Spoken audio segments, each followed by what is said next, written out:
Hello friends, मेरा नाम है पंकज। यह इस वीडियो सीरीज का पार्ट नंबर 1 है, जिसमें मैं आप लोगों को इस ऑटो इंडेक्स 4.0 स्क्रिप्ट को इंस्टॉल करना बताऊंगा। तो चलिए सीख लेते हैं।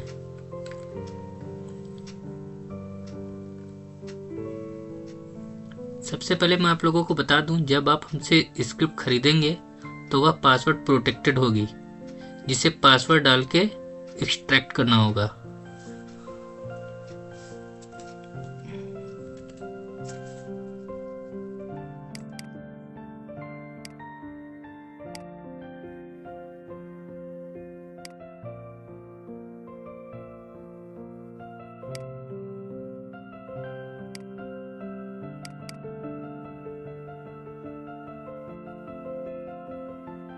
इस इंस्टॉलेशन गाइड में लगभग वही चीज लिखी हुई है जो मैं आप लोगों को इस वीडियो में लाइव करके दिखाऊंगा और सिखाऊंगा।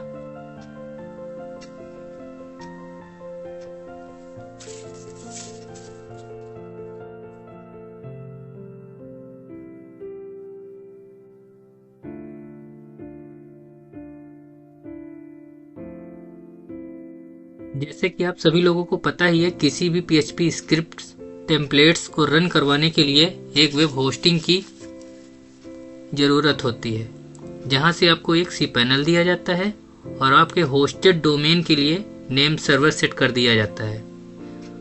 अभी फिलहाल जो मैं cPanel इस स्क्रिप्ट के लिए इस्तेमाल कर रहा हूं, वो मैंने GoViral होस्ट से बाय किया है। अगर आपके पास कोई होस्टिंग नहीं है या फिर किसी कारण से एक नए वेब होस्टिंग की तलाश में हैं, तो आप इस GoViral होस्ट कंपनी के एक मामूली सा शुल्क प्रतिमाह देकर अपने इस PHP स्क्रिप्ट को रन करा सकते हैं और जो भी आपके ड्रीम्स हैं उन्हें फुलफिल कर सकते हैं।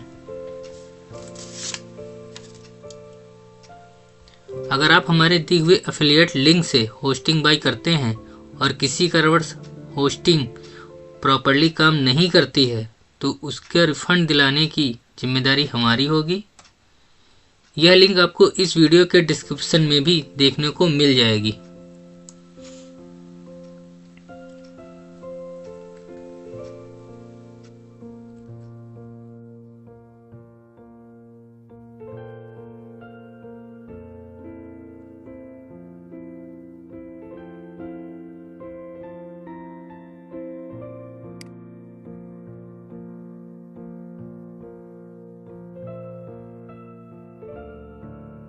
अभी ये मान के चल रहा हूं कि आपके पास cPanel होगा,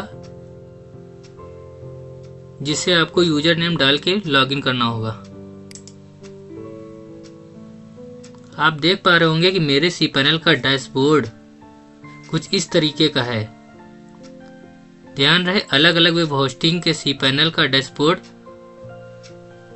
मतलब देखने का नजरिया, काम करने का नजरिया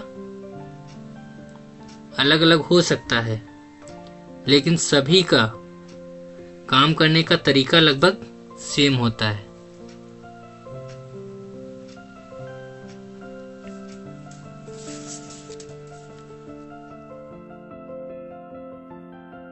अगर कुछ फीचर्स आपके cPanel में नहीं हैं, तो आप अपने होस्टिंग प्रोवाइडर को बोल करके उस फीचर्स को इम्प्लीमेंट करवा सकते हैं। अगर किसी कारणवश होस्टिंग प्रॉपर्ली काम ना करे, तो आप मेरी सजेस्ट की हुई वेब होस्टिंग कंपनी से होस्टिंग बाय करें और स्क्रिप्ट इंस्टॉल करें।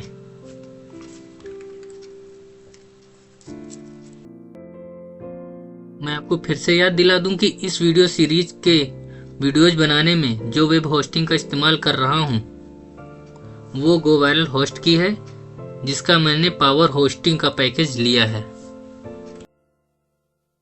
बात कर लेते हैं कि इस स्क्रिप्ट को इंस्टॉल कैसे करना है और क्या क्या इसकी रिक्वायरमेंट्स हैं।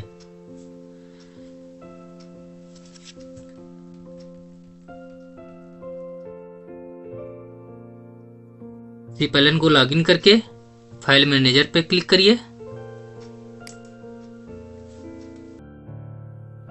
public_html फोल्डर ओपन करिए। फिर इसी पे आपको यहाँ पर अभी जो एक्सट्रैक्टेड हुई है ये फाइल, उसको अपलोड करना है।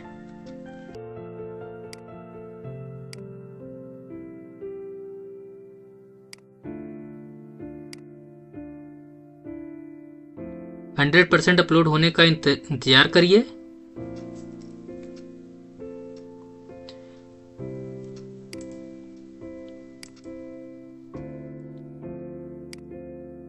फिर इसे एक्सट्रैक्ट करिए।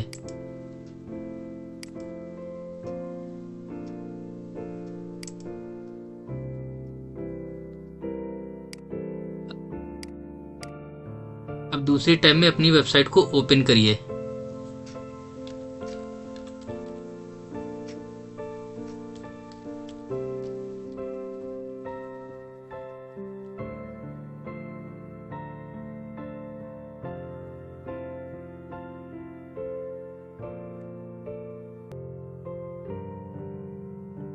आप रिक्वायरमेंट्स बटन पर क्लिक करके इस स्क्रिप्ट की रिक्वायरमेंट को फुलफिल करिए।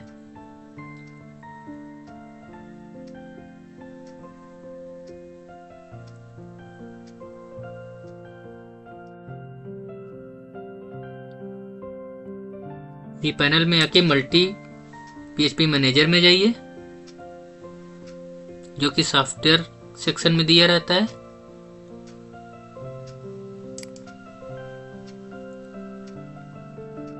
अपने डोमेन का डिफॉल्ट PHP वर्जन EA 7.4 करिए।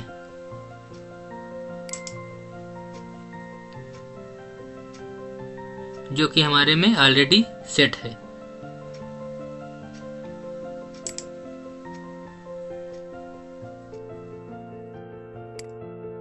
उसके बाद यहाँ पे अप्लाई कर दीजिए। ध्यान रहे मैं EA की बात कर रहा हूँ, PHP 7.4 EA। एक आल्ट भी होता है, आल्ट वाला नहीं करना है। EA PHP 7.4 करके अप्लाई कर दीजिए।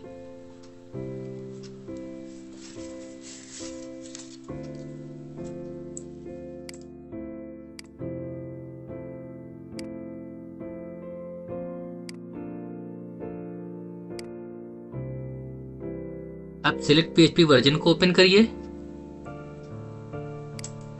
ये भी सॉफ्टवेयर सेक्शन में दिया रहता है।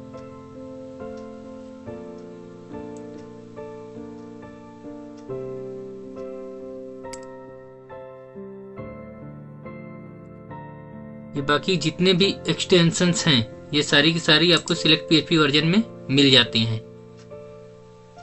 ये पहले से प्री डिफाइंड एक्सटेंशन और फंक्शंस होते हैं। आप अपनी रिक्वायरमेंट के हिसाब से टिक और इनटिक कर लीजिए। लगभग सभी वेब होस्टिंग कंपनियां इतने तो एक्सटेंशन आसानी से cPanel में दे ही देती हैं।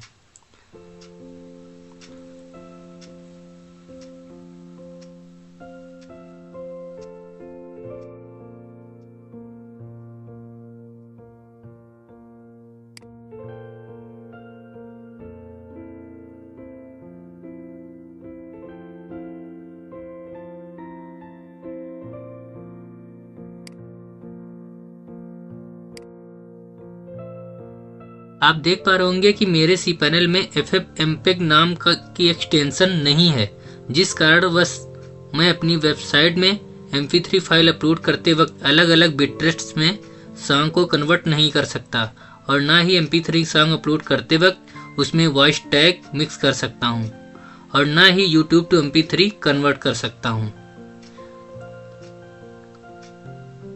अगर किसी वेब होस्टिंग कंपनी के सर्वर पर FFmpeg एक्सटेंशन लगी हुई होगी तो आप इन तीनों की एडवांस फीचर्स का लाभ ले सकते हैं। तो आप देख पा रहे होंगे हमने सारी रिक्वायरमेंट को फुलफिल कर लिया है। खाली FFmpeg एक्सटेंशन की रिक्वायरमेंट को फुलफिल नहीं कर पाया हूं, जिसकी वजह से ऑनलाइन वॉइस टैग मिक्स नहीं होंगे,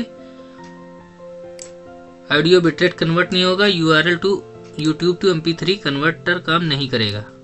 बाकी सारे फीचर्स काम करेंगे जो कि मेरे cPanel के एक्सटेंशन में सारे के सारे दिए हुए हैं।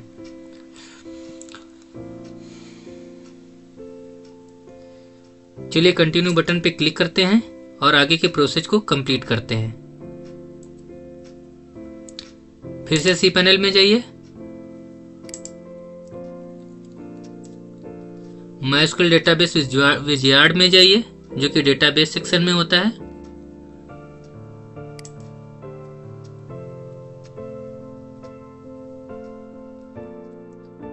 अपने डेटाबेस का नाम लिखिए।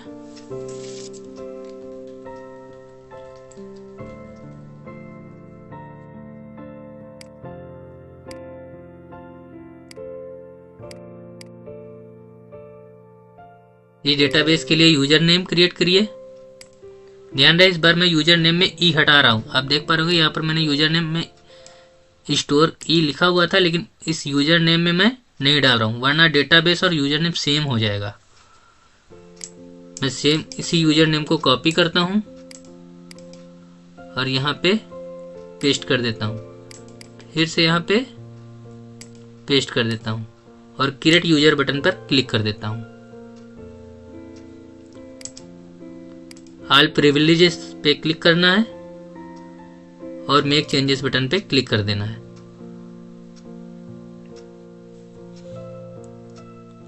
तो यहां से मैंने डेटाबेस को कॉपी किया, यहां पे पेस्ट कर दिया, यूजर नेम को कॉपी किया, यहां पे पेस्ट कर दिया, पासवर्ड को कॉपी किया, पेस्ट कर दिया। ध्यान रहे आपकी लॉगिन डिटेल्स कुछ इस प्रकार से रहेंगी। आपका यूजर नेम स्मॉल में एडमिन रहेगा, पासवर्ड कैपिटल 1 2 3 4 5 रहेगा। लॉगिन की डिटेल्स का लिंक आपको ये दिया हुआ है, आप इसे ध्यान कर लें। चलिए मैं सारी चीजें database, user name, password type करके या कॉपी पेस्ट करके इंस्टॉल बटन पे क्लिक कर देता हूं। आप देख पा रहे होंगे हमारा स्क्रिप्ट सक्सेसफुली इंस्टॉल हो चुका है और अब मैं अपनी वेबसाइट को, लोगों को शेयर करने के लिए तैयार हूं। ध्यान रहे इस स्क्रिप्ट में बाय डिफॉल्ट कुछ वैल्यूज हमारे द्वारा पहले से सेट करके रखी गई हैं, उन्हें आप जरूर चेंज कर लीजिएगा। और आपके जो भी आपका एडमिन पैनल का लिंक है उसे हर 15 दिन के अंदर एडमिन पैनल का लिंक और पासवर्ड चेंज करते रहें। आपका by default admin panel link /admin रहेगा। अभी भी अगर आपको इंस्टॉलेशन में कोई प्रॉब्लम आ रही है तो आप मुझसे कांटेक्ट कर सकते हैं।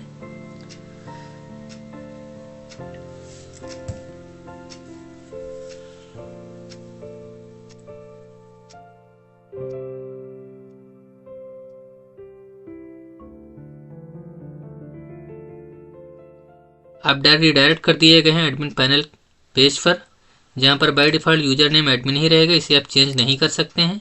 पासवर्ड में आपको 1 2 3 4 5 डाल करके लॉगिन बटन पर क्लिक कर देना है।